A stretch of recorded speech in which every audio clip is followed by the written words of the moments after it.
Welcome to Ask an Engineering Manager, where we answer your questions about work, life, and career as a developer or a manager in the software industry. So let's get started and discuss today's topic, which is: what is the difference between a lead developer, an architect, a project manager, and an engineering manager? So, lead developer, architect, project manager, and engineering manager. Those are four completely different roles usually, for different jobs made by different people, but they do overlap and they might not necessarily be different jobs.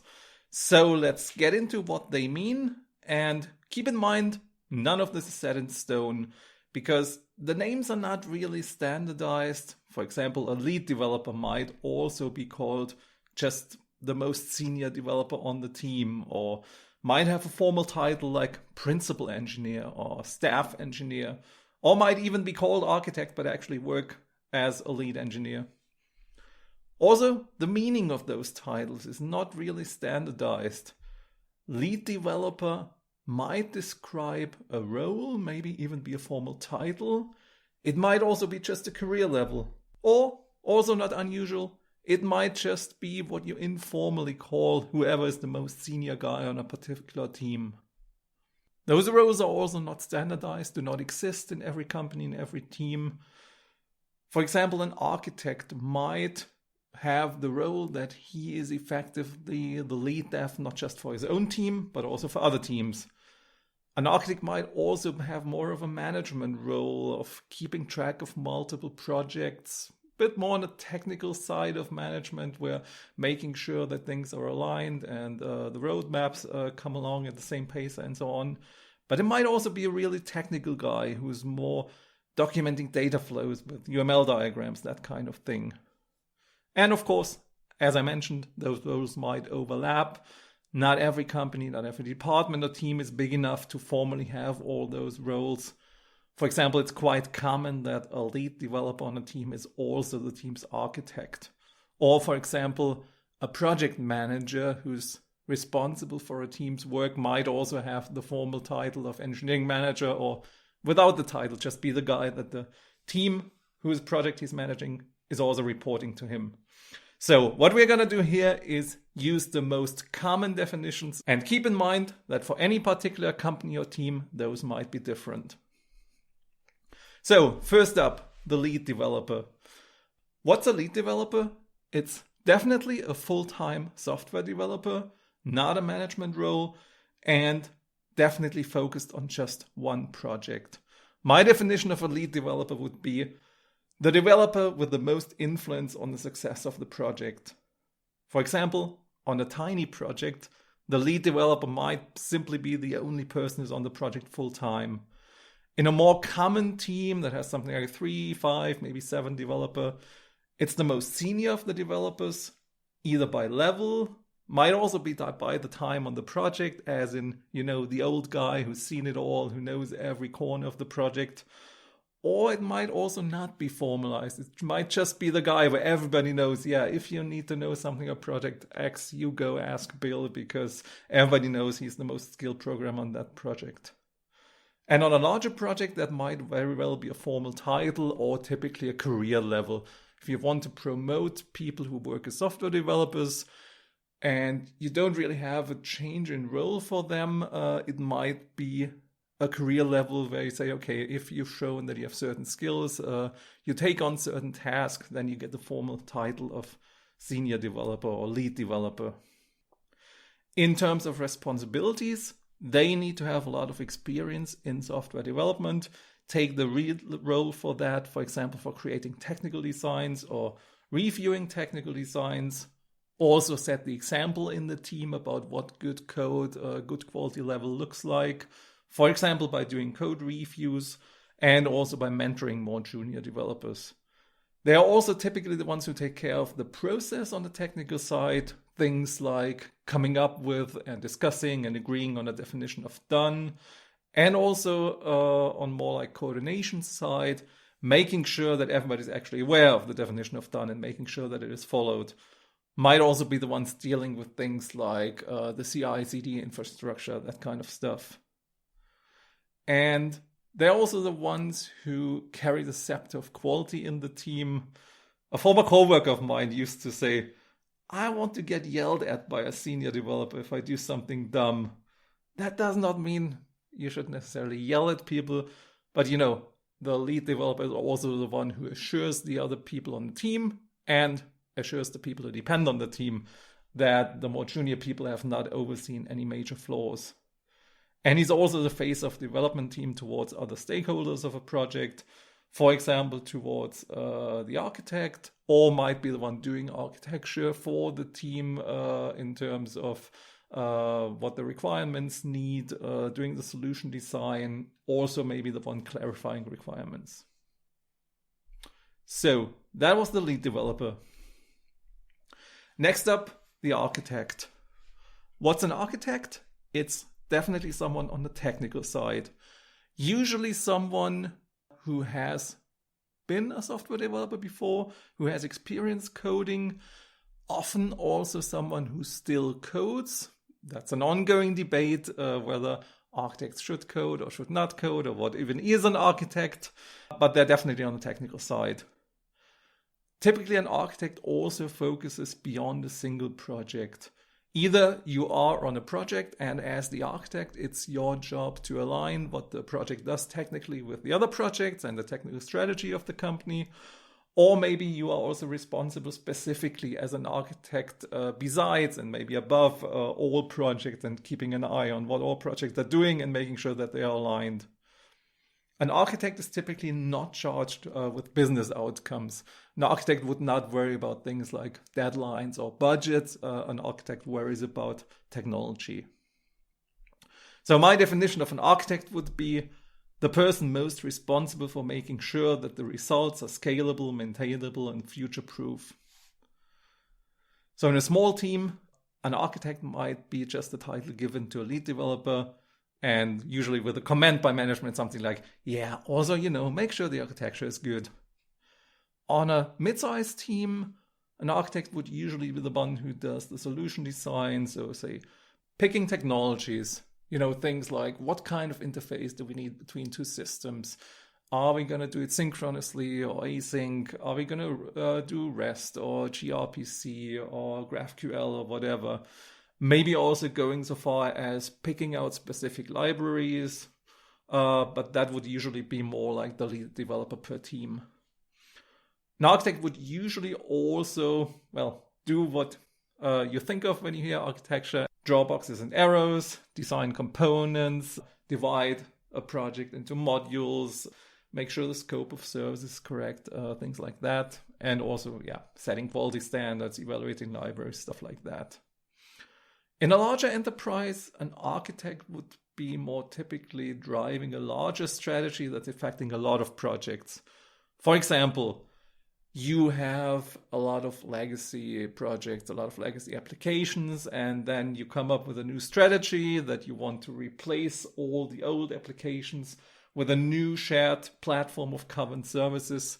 That would be typically an architect's job to then coordinate between the different projects, make sure that everything that's happening fits into that overall strategy. Or say, you've decided you want to adopt a more agile development. Maybe you're stuck in a shop that still does like quarterly deployments and releases, and you want to figure out how do we get all the teams to do more frequent releases.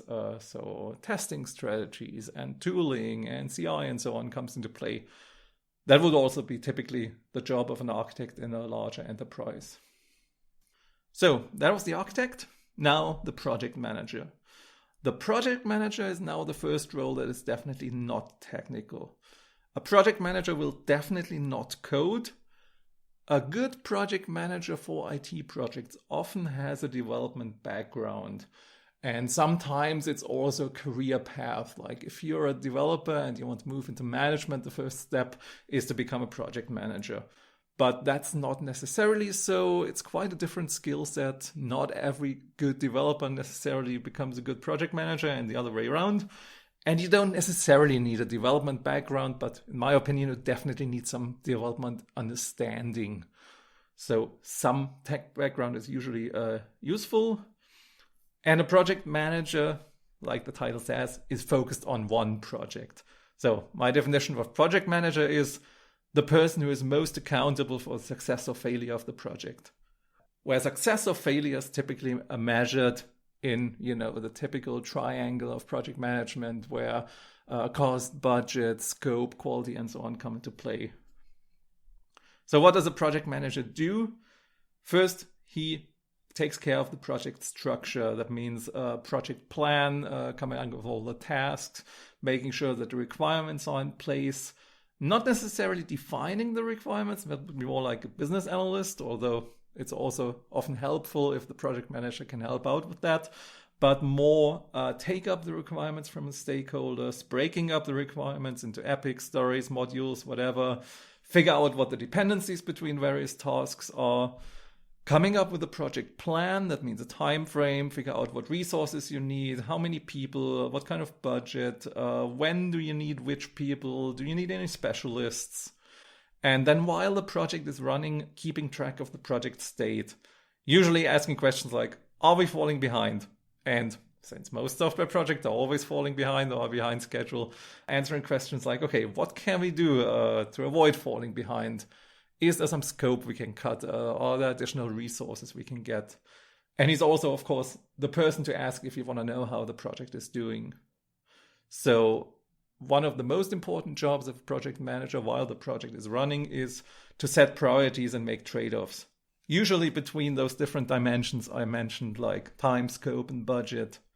And also an often underlooked but very important responsibility for project manager is to communicate with stakeholders, where stakeholders, everybody who has an interest in a project, like the people who provide the funding, the managers, the other teams who depend on them, the maybe marketing and sales people who want to sell the results of the project. You have to communicate status and you have to make sure that the stakeholders are happy. So you're also the ambassador for the project. So you let people know why the project is a good thing and you communicate the progress in a way that gives an insight to the stakeholders about what's going on and why they should care. And lastly, we have the engineering manager. An engineering manager is usually non-coding. That's also a debate about whether an engineering manager should code or not. I would say it's very hard to be a good engineering manager and code at the same time, at least majorly code. I'm not talking about things like evaluations or prototypes or internal toolings or stuff like that, but being part of the development team usually doesn't work. But of course, all the good engineering managers, I think, have a development background, have worked at least for some time as a software developer, or at least adjacent enough that they understand what development is about. So I would say it's a very good sign if an engineering manager is able to code. It's a very bad sign if an engineering manager codes daily. An engineering manager focuses on one team that might coincide with a project or not. For example, you might have a matrix organization where the reporting lines run like, you have all the backend developers under one manager and all the front-end developers reporting the different managers. But then, of course, the project teams, you need a cross-functional team, you need some front-end and some backend devs. So the people in one project team might not all report to the same engineering manager. Or it might be the other way around. It might very well be the case that, say, the project manager of a project is also the engineering manager for the project team. My definition of an engineering manager is it's the person who can promote or fire you or hire people on the development team and who's responsible for which project the developer is on. In a very small team, sometimes the lead developer architect also does management. Sometimes they suddenly get called engineering manager, but should also perform all the duties they did as a lead developer. In a large enterprise, an engineering manager might not even be involved in projects at all. There might be a team of project managers that handle the project, and then the engineering manager does more or less just the people management, the hiring, promoting, giving feedback, and so on and so forth. And One specialty is that in companies that could be described as consultancy or a project shop, often engineering managers are supposed to be on projects themselves, so working for clients, but then also placing the people who they hired, reporting to them on other projects for other customers, and maybe also maintain a team for their own projects. So it's also a difficult role because then you don't really see the people who are managing that much. Might also be expected to do their own sales, to keep clients and projects coming in for their team. Then again, in pure software shops, you usually have a lot of hands-on experience. You are intimately involved with the projects that your team is on yourself. What's the typical tasks of an engineering manager? Well, first of all, you need a team. So you need to be hiring. Hiring actually takes up a lot of time because, as we all know, software developers are very much sought after, especially good ones, especially good experienced ones. So you spend a lot of time recruiting, interviewing. Then after people are hired, also onboarding, making sure they have all the resources, they have all the accounts, they get in touch with all the people they need, but also often together with HR, taking care of things like writing the job ads and defining your brand as an employer. That might be something as hands-on as going to developer meetup and sponsoring that. But it might also be as strategic as defining together with HR what are the values of the company, what benefits do we put into the job ads to tell people why we are a cool place to work, stuff like that. Then the most important job of an engineering manager is people development. That means, first of all, making sure people have the skills and the training that they need to do that job. Also making sure they are on the right project and in the right role. That might be just a regular software developer or any of the previous roles we discussed. Also evaluating people, for example, giving them feedback that might be as informal as taking people aside after presentation and telling them maybe a few points they could improve, but also might be as formal as, the annual or quarterly or whatever your company is doing round of feedback, often leading to raises or promotions, or if things are going badly, also to firings.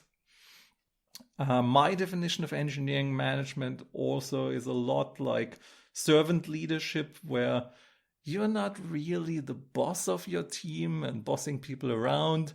You are there to help your team be successful. So the job of an engineering manager is to make sure the team is happy and productive, and all of the job description is basically whatever that takes.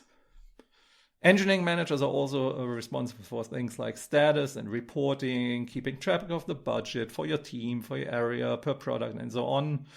And then also to drive initiatives besides all that people management, besides the specific projects, encouraging people to go to conference, to give talks, or establish a community of practice where people can exchange the skills and the knowledge that they gained and present the cool things they've done. Also process improvements, taking care of internal toolings, exchanging good ideas about what works in the software development process, and so on. And I would say the most important aspect of the job as an engineering manager is actually to decide what to focus on. Because, as I said, your job is to do whatever is necessary to have a team that is happy and productive. And that's why I enjoy being an engineering manager.